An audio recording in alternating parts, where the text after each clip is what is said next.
Hey, it's Cynthia, and today is October 19th, so it's month 4, day 19 of my 6th-month Fat Blasting Challenge. And today, frankly, I was just a little bit whiny. I woke up and I learned that a friend of mine whose dad was also had the same issues that my dad had and had gone into hospice at the same time, that her dad had passed this week. So it was a little bit of a weepy morning, and I'm just like, oh, I don't like this, I don't like that, and I wasn't very fun to be around. Anyhow, it got to the point where I needed to get to the gym, and it was raining outside, so I couldn't run outside, and I haven't run inside in a long time, so I started like, well, I don't want to do that.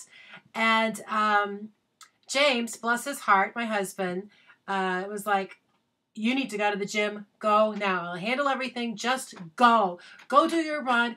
Go. And I grumbled the entire way to the gym, which is a whole 3 miles. I'm grumbling to myself. I got up on the second floor where it's a 1/8 mile track, and I'm jogging around and doing my intervals. And the first 5 or so laps, I just was not. I was not a happy camper, but I did it anyways. And then finally, I don't know if it's chemicals or what chemicals it was that kicked in. I'm moving along and I'm feeling pretty good. And it's not my fastest run I've done, but I'm back inside and I haven't been there for a while. And I'm just going with the flow. I'm moving, I'm jogging, I'm sweating, and I'm about 2/3 of the way done. And I'm pretty drippy, and I'm jogging, and I'm a slow jogger. I wish I could be fast. That's a fantasy. I've got some friends that do 8-9 minute miles.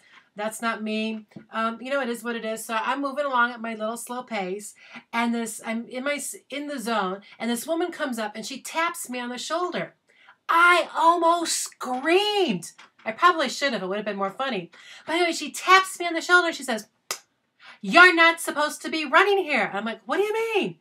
And she goes, "See that brown line? That's where the walkers are. You're supposed to be on the gray on the outside where the runners are." Okay, now let's get this straight. I'm running slower than most people are walking around this gym because they're all those little speed walkers, the little ladies and stuff. And the people who are running on the gray lines, they are 6'5" athletes who are these men that just whoa, whoa, whoa. And it would be a health hazard for me to be on the gray line.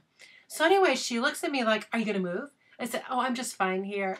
And she's like, I said, "I'm really slow." And she goes, "Yes, you are." And then she walked off and left me at her desk. So I'm like, oh my gosh. So then I got giggling, and it's like, okay, you know what? At least the world hasn't ended. I'm not as grumpy as some people who I've met on the track. And I felt so much better. I was so glad that I went to the gym and I did my running. It helped me deal with the emotions of the day and get back into work. And I actually had a fabulous, productive meeting this afternoon. So that's my story today. I went from whining to giggling when I didn't even have any wine. So yay me. Anyways, how was your day? How do you keep going when you're in that grumpy space and you've decided you've fallen out of love with exercise, even though it's probably the thing you need to do, the most important thing you can do that day? So join us over on the Facebook group. We're at facebook.com/FitCyn, FITCYN, and join the conversation there. And in the meanwhile, I need to go eat something healthy for dinner. So have a great night, everybody, and I'll see you later.